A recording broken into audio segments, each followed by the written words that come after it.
Welcome to the Banker Lamp. Please enjoy the video. In this video, I will show how to use chaga mushroom step by step. Harvest or source dried chaga chunks and inspect for mold or debris. Break pieces into 3, 5-inch or smaller chunks and lightly toast in a dry pan to reduce moisture. Coarsely grind or leave as chunks depending on your extraction plan. Store in an airtight jar and label with date to keep freshness and potency for later use. In this video, I will show how to use chaga mushroom step by step. Combine 1 ounce chaga with 4 cups cold water in a pot and bring to a gentle simmer. Keep at low heat for 1 to 3 hours, topping up water as needed to maintain level.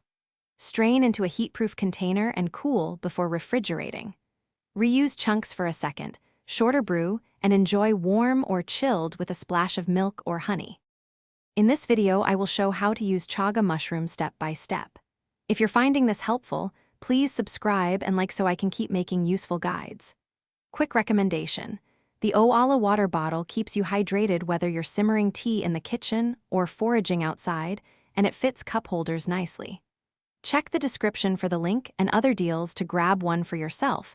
Now let's get back to the video. In this video, I will show how to use chaga mushroom step by step. Combine equal parts chopped chaga and 80-proof alcohol in a dark jar and seal tightly. Store in a cool, dark place and shake daily for 4 to 8 weeks to extract soluble compounds. After steeping, strain through cheesecloth into amber bottles and label with ratio and date. Use tincture sparingly, following recommended dropper doses, or consulting a herbalist for personalized guidance. Thanks for watching. If this was helpful, leave a like and consider subscribing. See you next time.